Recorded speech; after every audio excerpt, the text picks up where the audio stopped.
Welcome to Contemplative Living, where we view contemplations for the week to have a better understanding of our spiritual paths.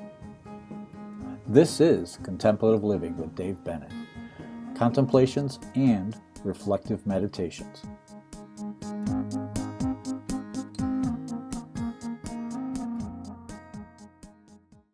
Hello and welcome to another Contemplative Living, where we talk about concepts to bring contemplative living into our daily lives. I'm Dave Bennett, and I come to you every Sunday morning at 9 a.m. Eastern. And today I'd like to read something from Marcus Aurelius, one of the great Stoic philosophers. Consider in what condition, both in body and soul, a man should be when he's overtaken at death. And consider the shortness of life, the boundless abyss of time past and future, the feebleness of all matter. So, what's Marcus trying to say is that we need to, live our lives and use contemplation, use our spiritual connection, so that we live a full life. Because time is an abyss, and because life will end. And so let's live our life to the fullest. And so this week's contemplations tend to talk about living life and how to live a better life. So we've got some shout outs. Good morning, Ken, Justine, Jean, Shirley. Oh, I know you can only stay a short time, Shirley, because you've got to go to church, but we'll try to keep it short today. Okay. So with that, let's move ahead and try to be timely in our contemplations today. So, every thought we have manifests as matter in our bodies, which is why it's so vital that we send ourselves positive messages.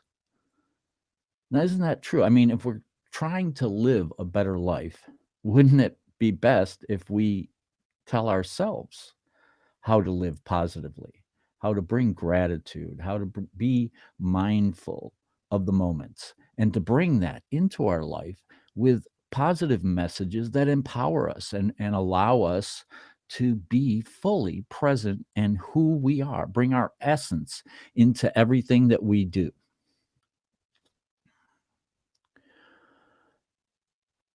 I find that staying positive in today is tough. Staying positive is tough today, but we have to give it a concerted effort to try to be positive and to empower ourselves.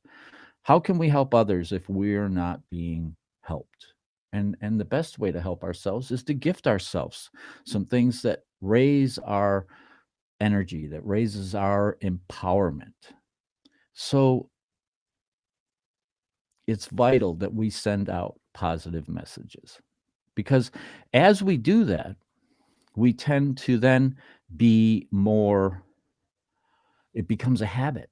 The more we at first we may have to, create a little bell or something, have a little timer on your watch that says, be mindful, be positive, and give yourself that gift for a moment to just be positive with yourself. But then eventually, you won't need the bell anymore. You'll be able to, you just realize that, okay, I need this moment to be positive, and be able to just move forward in that way. So take a journey of self-awareness, traveling throughout the body and offering love, acceptance, gratitude everywhere you go. Like we were saying, like Marcus Aurelius was saying, life is a journey. And why not be self-aware throughout that journey? And offer our body love And when I mean our body, our physical essence, our physical sense of who we are, offer ourselves love, acceptance, and gratitude, and offer that to your fellow man. Use that in your decision making. Use that to be present with all of that love, acceptance, and gratitude. If we can live that way, we're creating a circle of positivity around us because we're living in that essence. And that's what it's all really all about. So center on honoring our mental, emotional, physical, and spiritual bodies, the temples that are the vehicles for our souls. So if we, in living our lives, center on honoring all aspects of our being, our mental, emotional, physical, and spiritual, then because they are our temple.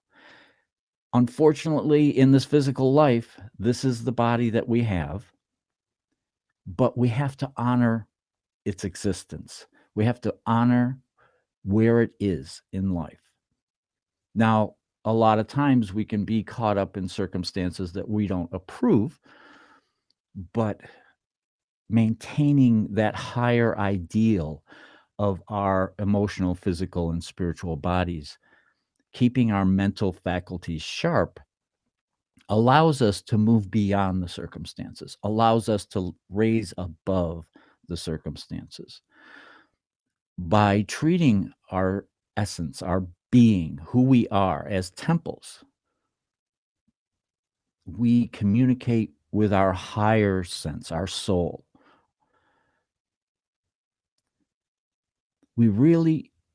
That communication with our higher sense is one of the grand purposes that we have in this life, because we're sent into this life and we're given this sense of being separate. A number of clients this week were expressing that same dilemma of living in separateness. But when we honor our essence, our being of who we really are, then we rise up and we're able to touch our higher consciousness. So here we have, a twirling dervish who is using motion for his or her spiritual enlightenment. And we can use it doesn't have to just be sitting in the lotus position to do contemplation. We can do it in so many different aspects in our daily life, and bringing in the focus of mental, emotional, physical, and spiritual. That's how we multiply our efforts, by looking at all the facets of who we really are and bringing them to bear into all of our circumstances.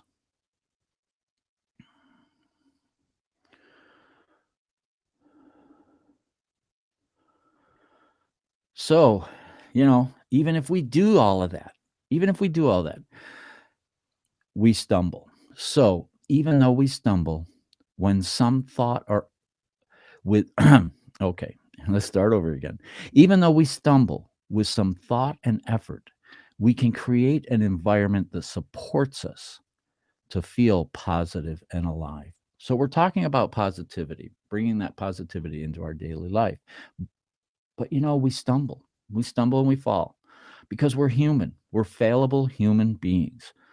Hey, the first step to acceptance is we're fallible human beings. But with some effort, we can create that environment that supports us. So, like we were talking about before, the temple, body, mind, spirit, emotions, bring all of that to bear to create that positive circle around us. Because once we're living in positivity and we're projecting in positivity, then we're bringing that into our circle. We're bringing that into our community that surrounds us.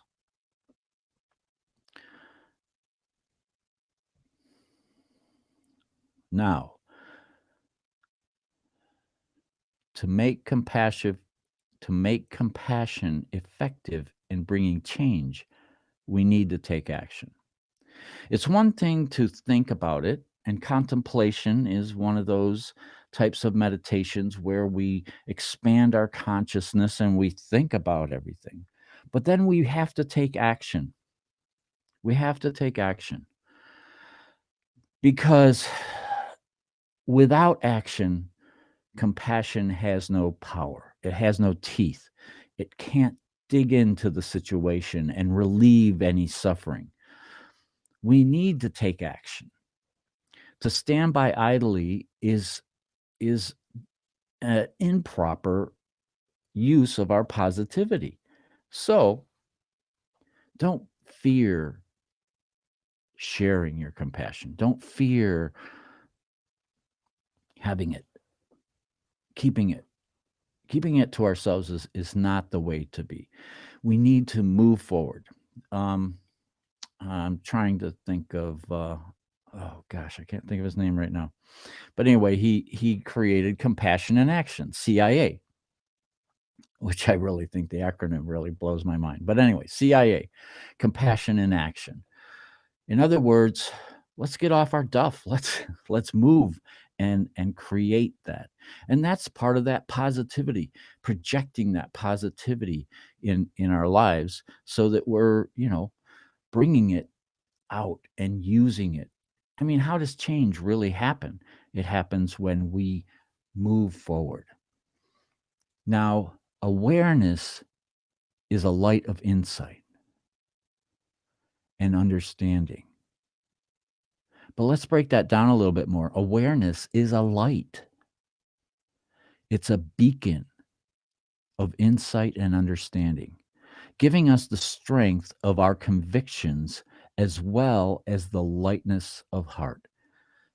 So, our awareness of how we're supposed to live our life, of trying to create this positivity in our life, becomes a beacon, and it raises our awareness so that we have a greater insight and understanding, rising above circumstances, giving us the strength of our convictions, our ideals, what we hold as our goals in life, as well as giving us a lighter heart.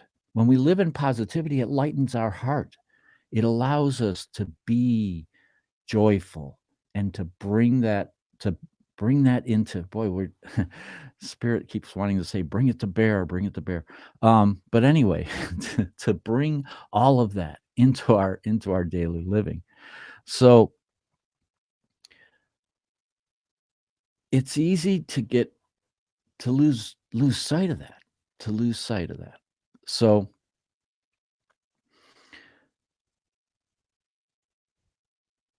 trust in our ideals, trust in our convictions, our goals, trust in them liberates our spirit. When we put trust in our ideals, now our ideals are those, when we believe that, like, I want to live in love, I want to live in positivity. Let's use I live in positivity as an ideal because that's what we're talking about today, is bringing that into our daily lives.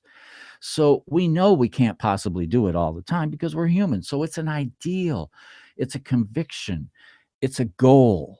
But we know that it's unattainable at this because we're human and we're fallible human beings. We talked about that at the very beginning. But we want to raise our spirits up so that we can liberate our spirits, find that freedom that living within our essence brings.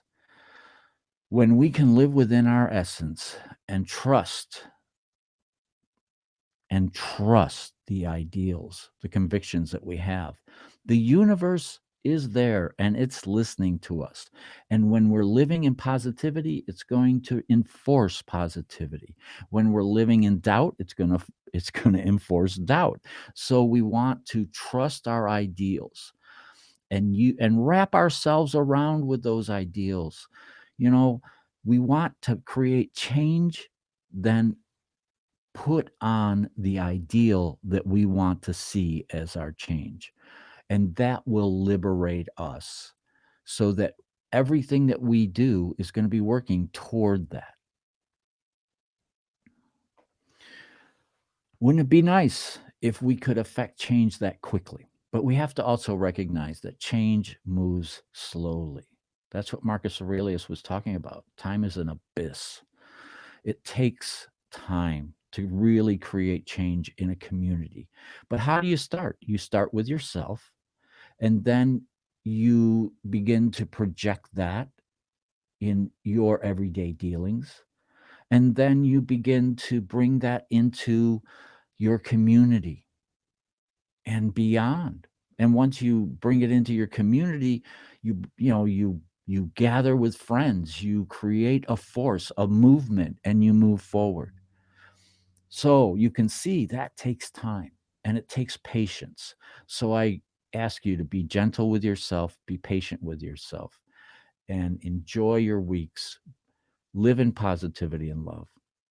Namaste. Thank you.